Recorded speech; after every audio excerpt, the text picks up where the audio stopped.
Hello guys, for today's vlog ay share ko lang yung aking idea sa paglagay ng presyo sa aking mga items dito sa tindahan.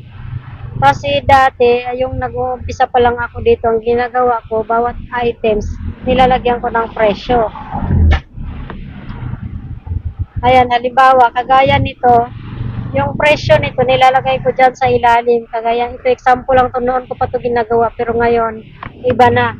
Ito yung dati na nilalagay ko sa ilalim bawat item. So lahat yon ang nandoon, inisa-isa ko yan ng lagay ng presyo. Kaya lang minsan kapag may delivery ako, tsaka sabay-sabay din yung mga bumibili, at ako lang mag-isa dito. So ano siya, matrabaho, mahirap. Kaya abala ba sa sa abala para sa akin.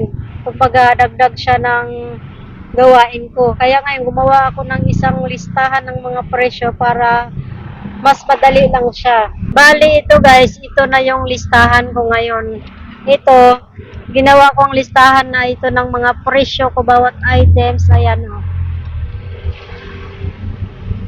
Matagal na to, wala pang pandemic ko siya nagawa. Kaya ayan, warak-warak na kasi nga ilang taon na. So ngayon, gagawa ulit ako ng panibago.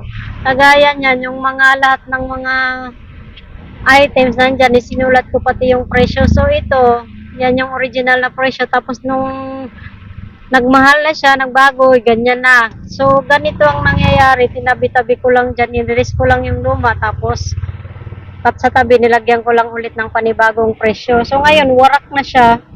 Kasi nga, matagal na, wala pang pandemic to.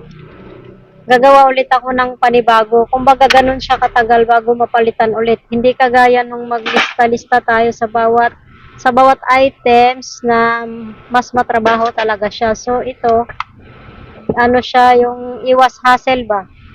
Pag may delivery, chinecheck ko lang yung items kung ganun pa rin ba yung presyo. Kasi kung pagmahal na, papalitan ko na naman siya ng panibagong presyo. Ayan. Tatanggalin ko na to para papalitan ko na siya ng bago. Yan. Kaya ano na warak-warak na talaga. Bali ito, yan yung karton lang to ng mga biscuit guys. Ayan. Ito yung gawin kong panibagong listahan, tapos ididikit ko lang ulit dyan. Para dyan na lang tingnan kung magkano yung presyo pag may bumibili. Kasi minsan, merong time talaga na nakakalimutan ko yung presyo kung magkano. Kaya yan, ito lang, idikit ko siya ulit dito. Susulatan ko muna ng panibagong mga presyo.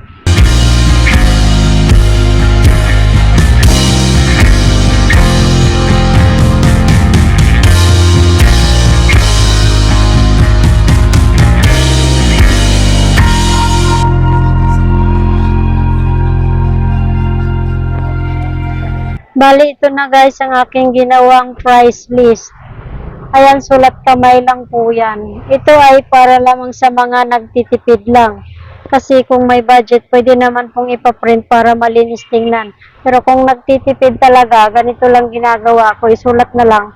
Kasi magkano na ang paprint ngayon, 2 piso ang isa, so sayang din yun. Ayan, pasensya na, hindi maganda yung sulat kamay ko, pero at least nababasa naman. So ganyan.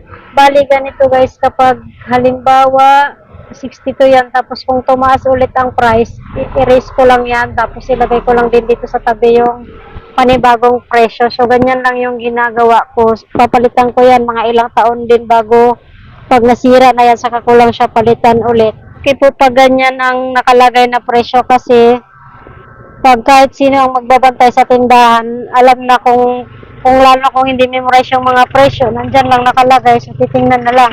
Kasi hindi naman lahat ng oras nandito tayo sa ating tindahan.